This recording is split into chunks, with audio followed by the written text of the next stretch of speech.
Bonsoir, au sommaire de ce JT, dernière ligne droite pour la présidentielle. Hier soir, Nathalie Arthaud, la candidate de Lutte ouvrière, était en meeting à Vénissieux. À 3 jours du premier tour, nous continuons notre série de portraits de jeunes militants. Ce soir, rencontre avec un membre du Parti socialiste. Et enfin, un gros plan sur une peintre lyonnaise en devenir. Laurence Senelonge a récemment obtenu la cotation de ses tableaux. 16 étages sans ascenseur, c'est le calvaire que vivent les habitants d'un immeuble du Tonkin depuis plusieurs jours. En panne suite à un incendie dans les caves en début de mois, l'appareil n'est toujours pas réparé. Ce matin, les résidents ont manifesté leur ras-le-bol et en appellent à leur bailleur.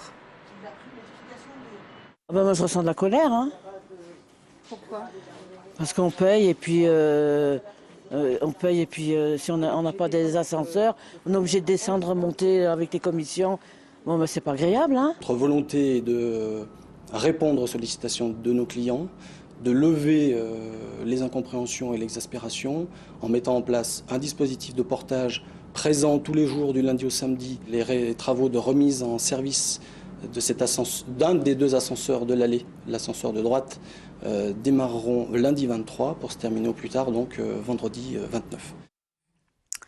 Le groupe lyonnais Saint-Jean Industrie reprend la fonderie du Poitou.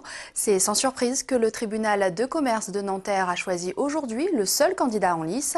395 emplois devraient être préservés, 60 seront supprimés dans le cadre d'un plan social.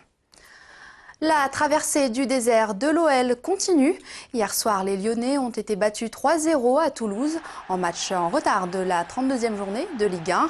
Un nouveau revers pour l'équipe qui s'éloigne un peu plus de la Ligue des Champions. À 6 journées de la fin, les joueurs de Rémi Garde se retrouvent à 6 points du 3e Lille. Prochain rendez-vous dimanche à Gerland, ce sera contre Lorient. Plus que 3 jours pour convaincre, les candidats à la présidentielle espèrent séduire les indécis.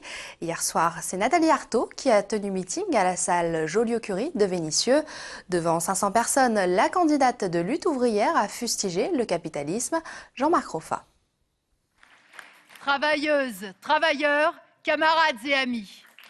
Le ton est donné à Vénissieux non pas par l'actuelle conseillère municipale de Vaux-en-Velin, mais bien par la candidate Lutte ouvrière au présidentiel. Elle profite de son dernier meeting pour épingler les couacs du capitalisme local de Vénineuve à Le Jaby. C'est d'autant plus choquant et révoltant que Nicolas Sarkozy a monté en épingle la reprise effectivement d'Issingeaux, en oubliant Rieux-la-Pape, Bourg-en-Bresse qui avait été fermé, et puis Bellegarde, puisque au sein même du groupe Le Jaby, il y avait encore 300 en tout ouvrières qui étaient sur le carreau. Ce meeting est l'occasion pour elle de marteler ses propositions de campagne.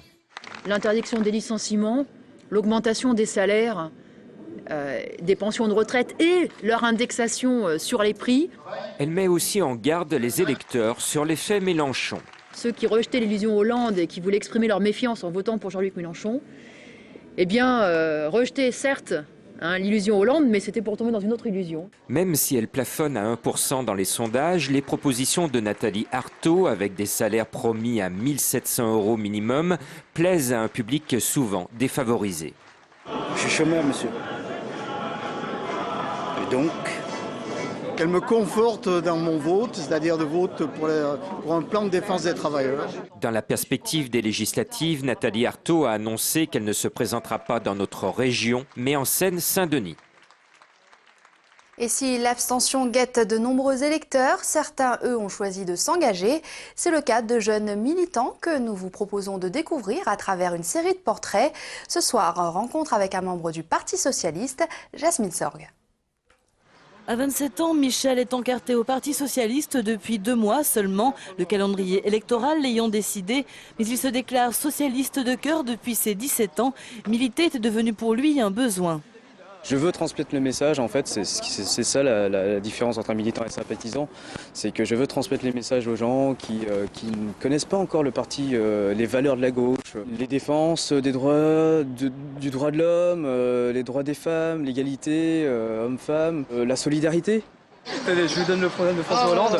Pensez-y, c'est important. C'est le 22 avril, c'est dimanche. Issu d'un milieu ouvrier dans le Nord, fils unique, Michel est arrivé à Lyon à 10 ans. Sa famille ne lui a pas transmis de culture politique, il l'a acquise en autodidacte. On n'en parlait pas trop, mais je regardais les journaux au fur et à mesure du temps. Et je me suis fait mes idées, mes convictions.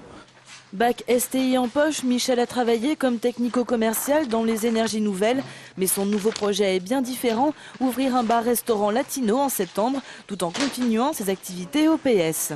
J'essaierai au mieux d'avoir un petit temps, ce sera plus 5 heures par jour, mais ce sera plutôt 1 heure peut-être, ou une demi-heure. Mais vous savez, juste un petit temps, ça suffit. Passionné et vivement motivé pour faire gagner son parti, Michel compte militer selon lui jusqu'à la fin de sa vie. Pas de carrière politique en vue pour l'instant, trop jeune, dit-il, pour y penser. Et on termine cette page politique avec cet appel des responsables religieux musulmans, parmi lesquels Kamel Kaptam, le recteur de la Grande Mosquée de Lyon.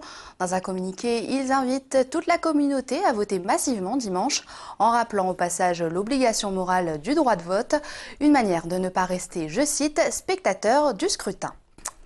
80 000 noms récités aujourd'hui place des terreaux.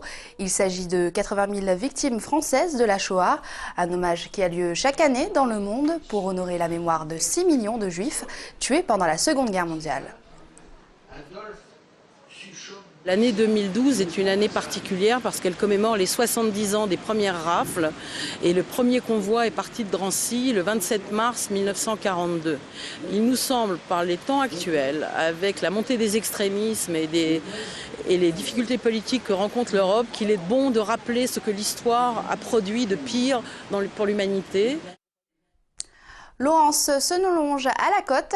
Cette peintre lyonnaise vient d'obtenir la cotation de ses tableaux, une reconnaissance rare dans le milieu. Mais comment devient-on une artiste cotée? C'est le gros plan de la rédaction. Il est signé Benoît d'Autriche.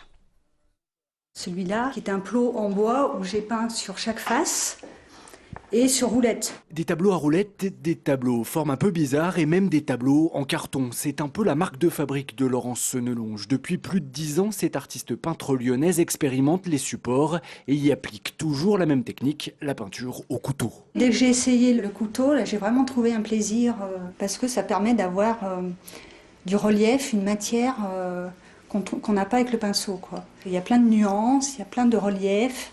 C'est pour ce relief et pour ces supports que Laurence a été contactée à la fin de l'année 2011 par Drouot Cotation, un organisme qui certifie la valeur des œuvres d'art. Résultat, aujourd'hui, ces tableaux ont un prix fixé d'avance, 5 000 € pour une toile standard. Résultat aussi, le regard des clients a un peu changé. Les gens voient d'abord la cotation, ils se disent dans quelques années ça vaudra plus cher, je pourrai le revendre ou me faire de l'argent. Et effectivement j'ai des clients qui commencent à regarder les prix et qui commencent à se dire lequel je vais acheter. Avec sa nouvelle cote, l'artiste espère maintenant se faire une place plus importante dans les galeries, mais ça n'est pas automatique. Si ces tableaux ne peuvent pas se vendre en dessous d'une certaine valeur, il faut quand même trouver des acheteurs prêts à payer le prix. Une cote, ça peut être intéressant dans la mesure où après, sur le long cours, ça fonctionne. Mais vous savez, dans le domaine de l'art, c'est toujours un pari, ça passe ou ça casse. Réponse dans quelques années donc pour Laurence Senelonge. En attendant, la peintre continue son travail au couteau, évidemment.